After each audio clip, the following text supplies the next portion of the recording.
says the American military mastered alien technology as well. Let me be clear. UAP are real.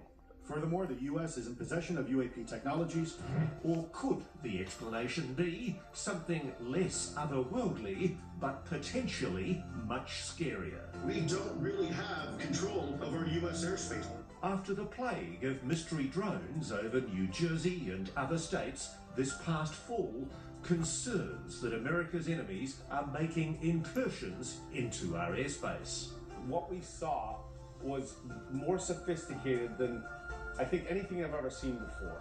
Now, is there new urgency to the Arizona anomalies? There's been a lot of people reporting a lot of things out of Arizona, particularly along the border. Join us as we analyse the evidence There's an all straight ahead of me. and investigate the unexplained. Hunting UFOs, the desert sky mystery.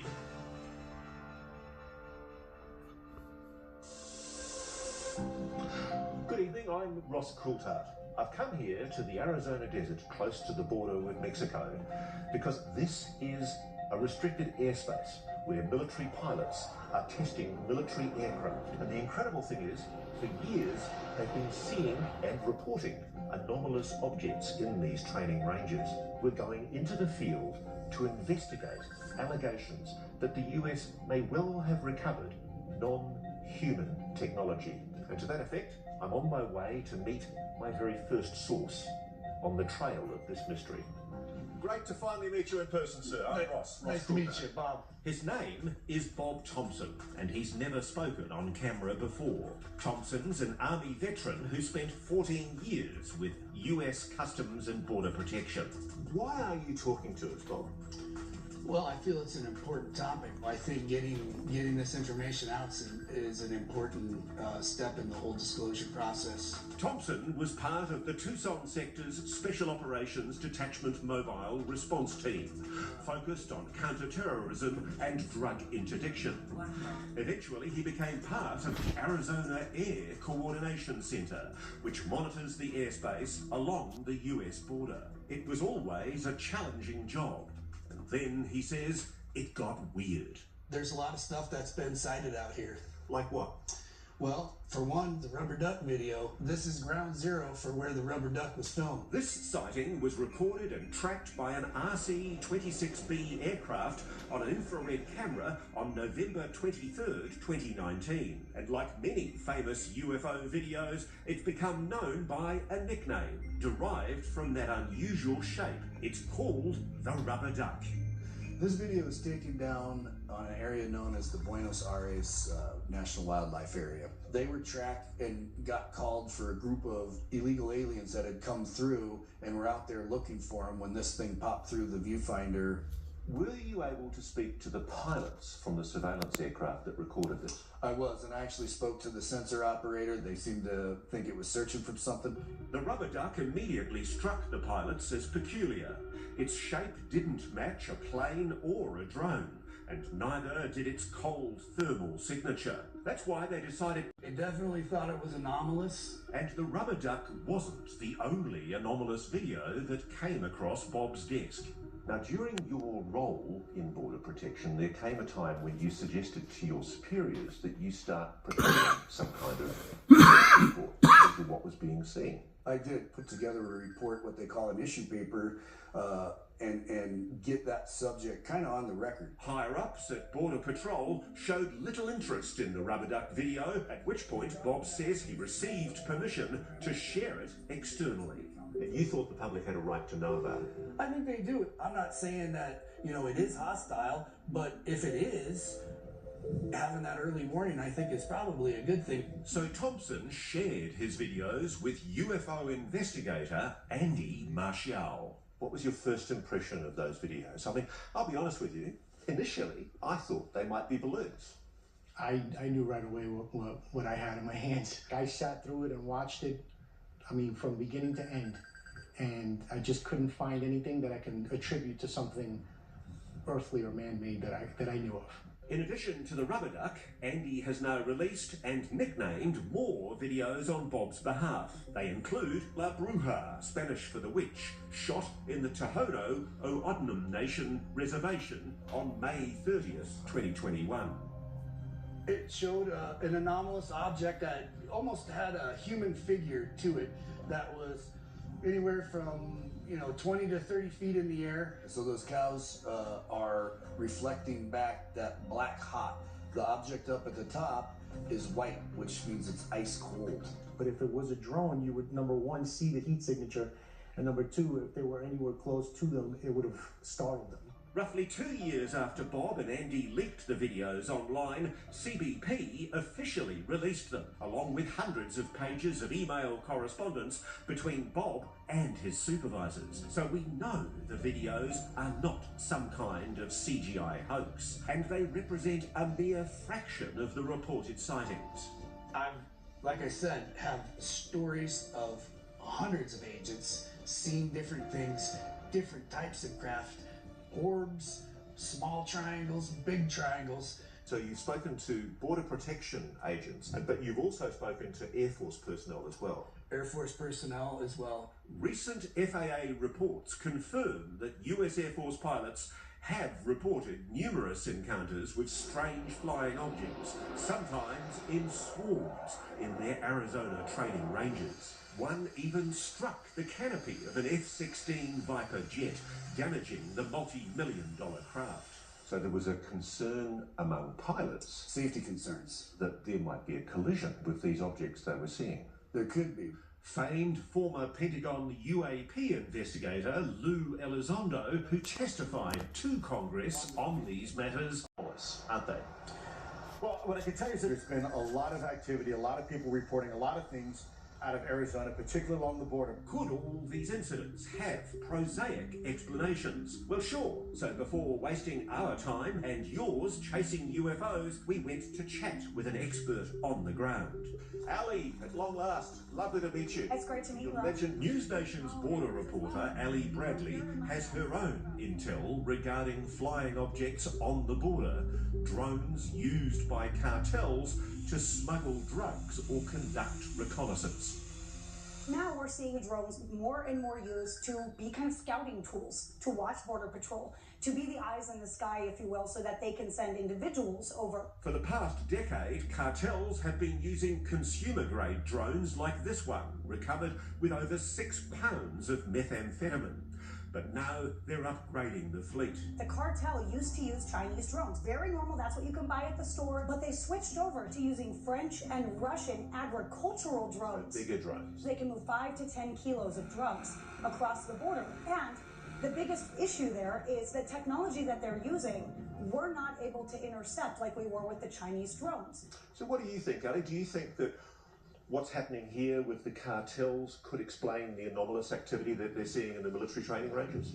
You know, the cartel wants intel on the United States. That's their MO. That is their number one priority, is to always be one step ahead of us. So what better place to do that than to infiltrate our military installations in some capacity? Unless you were in a coma in late 2024, you know that the mystery drone threat is more than mere speculation.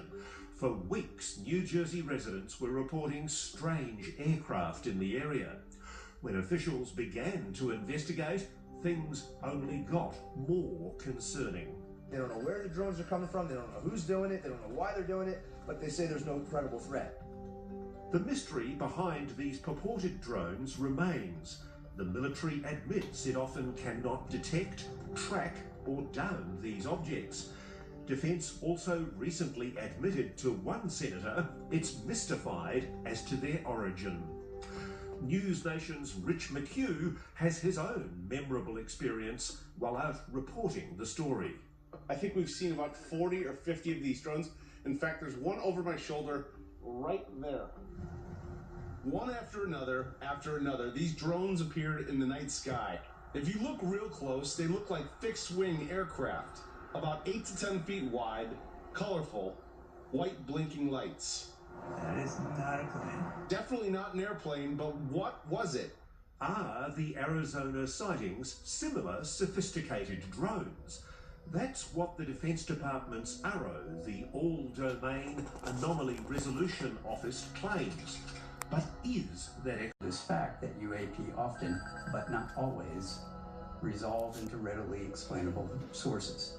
But are these Arizona videos and all those reports to the FAA so easily explainable? There's obviously something going on in Arizona along the border areas, more than just illegal immigration. In fact, Bob and Andy are so certain they've submitted the videos to one of the country's top scientific groups for analysis. We've analyzed those cases using physics and all the tools of science. What did they conclude? That's next.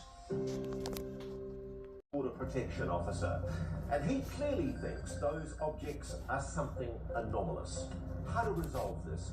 Well, I've come here to Rocket City, Huntsville, Alabama, where it just so happens there's a conference of the Scientific Coalition for the Study of UAPs. There are a bunch of so let's see what they say. Rich Hoffman, head of the SCU, is familiar with Bob's leaked videos. Welcome, Rich. Hey, how you doing? Good to see you again, Raj. So just explain to me, how do you investigate something like UAP? We take all the best cases, the ones with actual good, solid sensory data that we can actually go after and really study. With that, we take a closer look at our data, Bob's videos. Okay, so La Bruja, the witch, it was captured in, I think, February 2020 using a mobile scope truck. What can you say about that? It doesn't appear to be moving under any kind of propulsion system. Couldn't it just be a balloon? Well, let's take a look at the wind speed on that day and at that time. And let's say, well, wait a minute, there's no wind on that. So what's moving that? It's not going to be a balloon. Do you think it's under apparent control? Yes, I do. I think that in this case, this one is an unknown.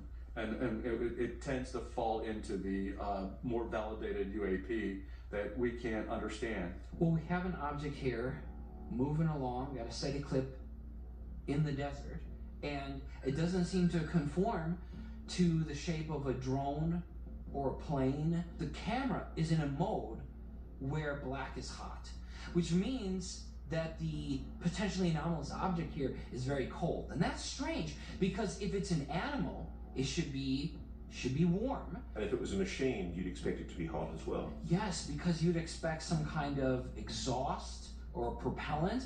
And so the temperature of this object, as well as its shape, suggests that this is something worth studying and trying to explain. The thing is, videos don't just stand on their own. We also have the corroborating story of not just regular witnesses, but military people who are trained to identify foreign aircraft. And yet they're not able to identify some of these objects that are violating military airspace on a regular basis. So perhaps there are sightings that defy explanation. But what will the scientists make of the most compelling video of them all? What do you think of the rubber duck? That's next. Bob Thompson and UFO researcher Andy Mashael released their UAP videos. Many people ridiculed them. So the blowback continued from the skeptics and the debunkers. You get the gamut of stuff. It's birds, it's balloons, it's drones. But evidence kept pouring in of strange encounters in the Arizona skies. Like this cockpit voice recording of a 2018 incident between a commercial airline pilot and yet another UAP over Phoenix. Was anybody above us that passed us like 30 seconds ago? There was someone Papa Golf negative? I don't know what it was. It wasn't an airplane. That's why they pressed on, submitting their videos to the SCU, the Scientific Coalition for UAP Studies. And rather than dismissing those sightings, the group took one of them, the so-called rubber duck video, seriously enough to commission a 47-page report. It was authored by this man.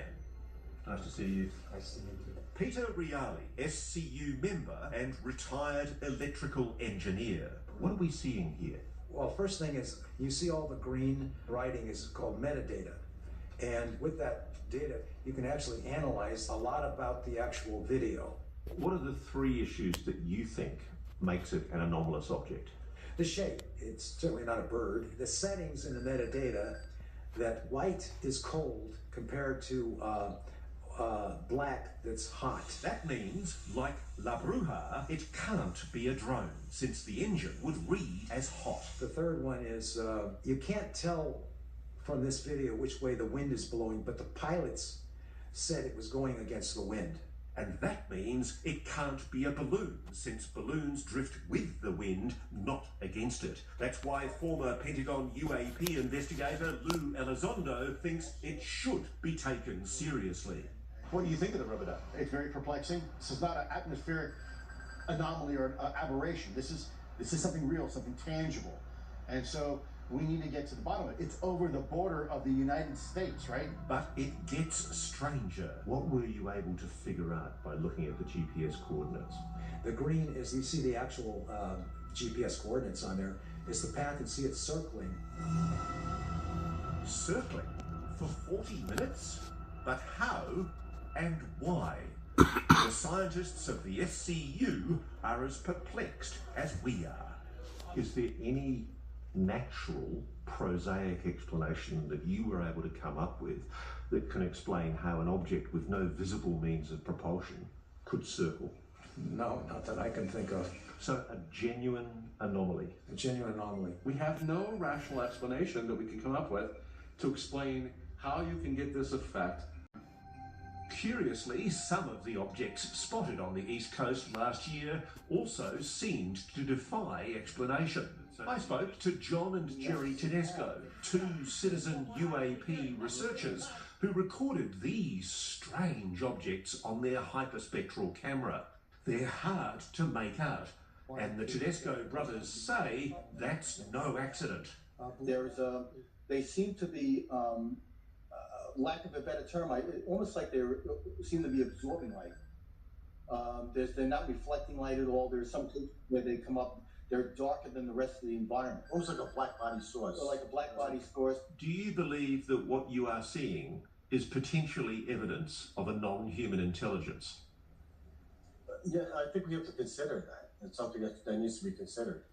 I mean, we have to collect more data, but I mean, there's some bizarre features of these objects. So at least the technology is quite different from what we've seen previously. And it certainly doesn't align with current day technology. The changes in spectral signatures and the sudden appearances and disappearances, and some of the flight behaviors are very strange. So if the UAP hypothesis is worth pursuing, we wanted to know, could those Arizona sightings have anything to do with the most famous Arizona sighting of all? There are at least 10 to 20,000 witnesses. Could there be more secrets buried across the state? He said, that's the way we do things. We hide things in plain sight. He said, right under the noses of the public. Stay with us. Of a UAP hotspot. That's why we've come here to Phoenix to investigate what is probably the biggest mass sighting in US history. Hey Ben, how are you? Good to finally meet you at long last. Dr. Lynn Keatai is a physician. So what's she doing at a UFO museum? Well, she's one of the many Arizonans who witnessed the most famous mass UAP sighting in the state's history, the famed Phoenix Lights incident of 1997. She spent the years since making a scientific case that it defies normal explanation. This series of sightings took the state by storm on March 13th, 1997, when thousands of witnesses across hundreds of miles reported anomalous objects in the sky. Some people saw a structured craft, not just lights. Oh yes, either V-shape or boomerang shape or triangle shape. Take me to the 13th of March, 1997. About 8:30 that evening, I saw lights pop up, 3 lights, far north, and about 20 to 10, suddenly I see 6 lights pop on at a distance. I run out there with my video camera, and as I'm fumbling to get it focused, these 6 lights had turned to 3, massive 3 endpoints of a V or triangle. How many witnesses are you aware of that witnessed that event? There are at least 10 to 20,000 witnesses. So what were they saying they saw? It was very silent. We have pilots and professionals who were right underneath these, what they called canisters of spinning energy, that they would look up and think that it was going to drop down on them. However, not everyone took the sighting seriously, including then-Governor Fife Symington.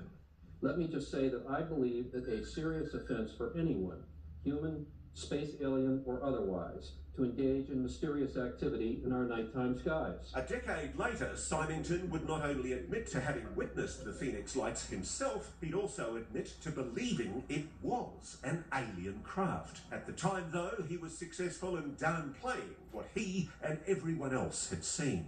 That put a lid on it for a while, but as an investigator myself, I called every military base, and I get a call from one of the heads of PR at the Air National Guard, and she says, "Oh, Dr. Lynn, I think we know what those lights were back in March." And she says, the Maryland Air National Guard was in town sending off military illumination flares in Operation Snowbird.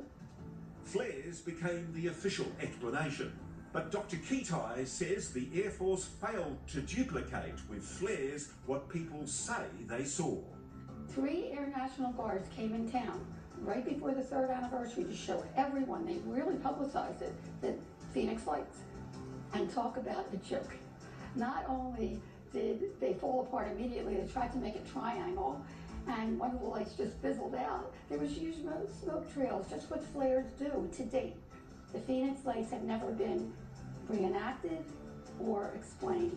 Do you buy the line that the Phoenix Lights with flares? Oh, well, they weren't flares, we know that.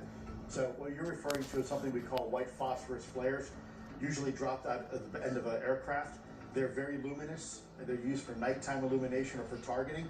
What happens is that they flare up, they come down on a parachute, and then they dissipate, they burn out. Who just disappeared? Let's assume hypothetically that it's an alien intelligence. Why would a non-human intelligence go and fly craft over a town like Phoenix in such an overt way? Phoenix itself and Arizona itself is open, and there's a large history here of Native Americans that are very open to these phenomena. It's been happening for centuries. Supposedly there are vortexes, they call them, and portals, and as the Native Americans, they believe there's a portal or gateway in that area. These vortexes are said to be concentrated centres of energy, which it's claimed act as interdimensional portals. Yes, this theory seems far-fetched, and yet the portals exist, according to John Dover, a retired paranormal investigator with the Navajo Rangers. Have you heard of the portals? Oh yeah. We've got areas on our reservation. You could actually walk into one of these things, not even see it. Is it part of Native American culture and mythology that there have been visitations from other people? The verbal history is passed down generation to generation exactly as it was told. So they talk about it. They talk about what they call holy people or gods coming to them and imparting knowledge. Dover and others point to ancient petroglyphs like these, which depict odd humanoid figures as potential evidence that non-human intelligence has been visiting their lands for centuries. And remember, one of the more puzzling Border Patrol videos, La Bruja, was recorded on Native American tribal territory. Do you believe that those ancestors of yours saw those craft? I believe they did. The evidence points that way. I don't know if you've ever tried to make a petroglyph on your own with modern tools. It is hard, really, really hard work. And yet they took all that time and effort to put these things on the wall. They're actually recounting historical events that they actually witnessed. What we're starting to see, what the evidence leads to, is the idea that these things all involve dimensional travel. Really? And believe it or not, Bob Thompson says some of his colleagues in Border Patrol have also reported encounters with interdimensional portals. I've gotten, eyewitness reports, statements from agents that have told me that they've seen other things, including, openings of portals even on some of these cameras. I beg your pardon? So agents have told you they've seen portals? Portals opening in the sky. Could hidden portals explain the recurrence of UAP activity in Arizona? And has the government quite literally buried the secrets that could solve the mystery of the Arizona UAPs? I think there is a portal site in there, and that portal site has been contained by the federal government because they probably can't control it. That, plus Bob Thompson's never-before-seen video, next. Long considered the capital of American New Age spirituality.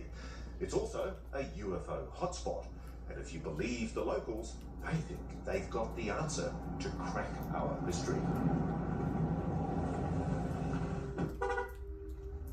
Ah, Jeremiah. Ross, how are you?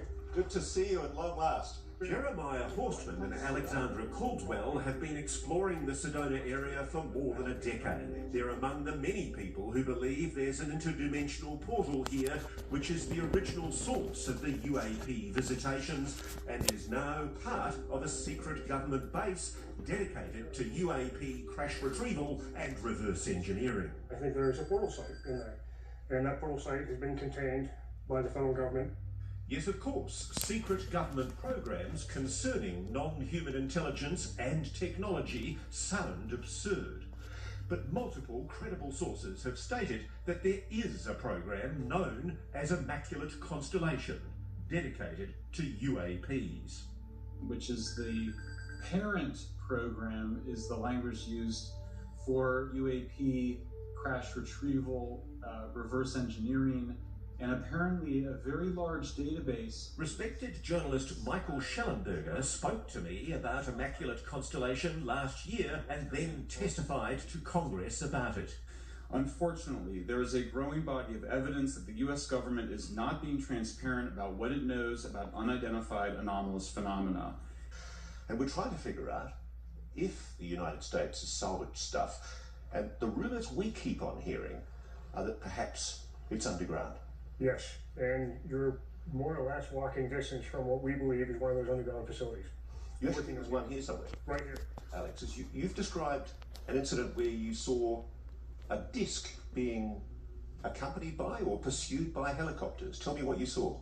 So we were in our backyard. It was approximately just after 10 a.m. in the It's the morning, clear day? In the morning, clear day. What do you see? So we see 7 Apache helicopters fly overhead, and we took a picture with what we had with us, which was just an iPad. But you can see in the photograph a silver UAP of some sort. They were following it or chasing it? Looked like the helicopters were escorting it. Additionally, Jeremiah and Alexandra have taken photos of what they call a square-shaped hillside entrance with an intense light emanating from inside. Anyone would be sceptical about such claims in the absence of hard evidence. The thing is, though, we've spoken to Jake Barber, a former military operative who says he actually flew helicopters for a secret government UAP program himself. My work has included the recovery of downed UAP of non-human origin. So tell me about the moment when you realized that you were involved in a retrieval of non-human technology, alien tech. So it became very clear the first time our communication process and procedure was modified. And then just visually looking at the object on the ground, you could tell that it was not human. How close did you get? Well, I was a helicopter pilot, and I operate with 150 foot to 200 foot long line. So I got within 150 feet of this object. What did you see? I saw an egg, a white egg. Was there any visible propulsion system on it? No, not what we would know. There's no engine, there was no thermal signature. I was operating at night when I finally came in to pick it up, so I'm working under night vision goggles at the time. And it was quite clear. I flipped them up, flipped them down, and looked at it a couple of different ways. How large was the object? I would say approximately 20 feet, plus or minus a little bit, about the size of a large SUV. Did it have any seams? No. What? And it was pure white? It was like pearly white, like a metallic pearly white, best I could assess. How did you know that that egg-shaped object was non-human in origin? Now, visually, it was clearly something that was ridiculously looking. It's inconsistent with anything I'd ever seen before. And we all knew we were dealing with something extraordinary. This video, provided exclusively to News Nation, shows a similar alleged egg retrieval. And while Jake Barber wasn't operating in Arizona, many Sedona locals say the so-called legacy program does have another secret base here. Author and longtime Sedona resident Tom Dongo has been a proponent of this theory for years. Do you think there's some kind of secret, perhaps underground base? Yes, absolutely. Like many locals, Tom believes much of this activity centres on and around a property known as the Bradshaw Ranch, and he says he has evidence to prove it.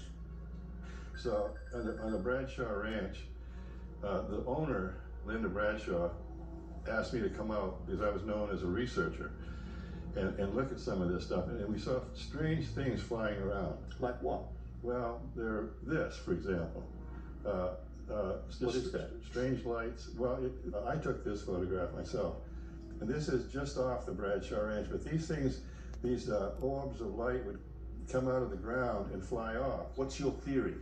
Well, it's interdimensional. I think it's coming from other dimensions, most of it. And on the Bradshaw Ranch, there was a portal. So is this just the U.S. military, or is it just alien, or are they together? Hypothetically, if they have recovered craft, someone's hiding it somewhere, aren't they? Well, that we know. And can I ask you, do you know those locations? I cannot elaborate on what the government might or might not have in its possession and where it might be located. The Pentagon won't allow Elizondo to elaborate publicly on the matter. So we made our own visit to the Bradshaw Ranch with Jeremiah and Alexandra to see what's going on there for ourselves. The property now lies abandoned, except for this interesting fenced-off area being used for scientific research. Let me ask you this.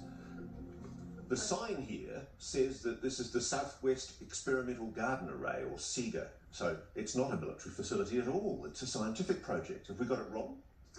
Well, that's what they're saying, but the locals know that something else is going on, so that's more of a cover story. You're saying not only is this a secret military base, it's also the site of a paranormal location. Very much so. The theory, as wacky as it may sound, is that UAPs spotted all around Arizona are travelling through an interdimensional portal that is now part of a deep underground military base. But before we buy into that, we wanted to see if we can observe any of these UAPs. Secret spot, Melinda? Yes. UFO tour guide Melinda Leslie has spent 13 years spotting anomalies in the desert skies just outside Sedona. I can say unequivocally from all the tours that I've done that sightings here are extremely real. People talk about an underground base. You say with certainty that there is one. Well, there is a tremendous amount of evidence. Well, Melinda, we'd like to see it for ourselves. Can we come out with you this evening? Please come. I'm looking very forward to showing you. Everybody come, go ahead and grab yourself a chair.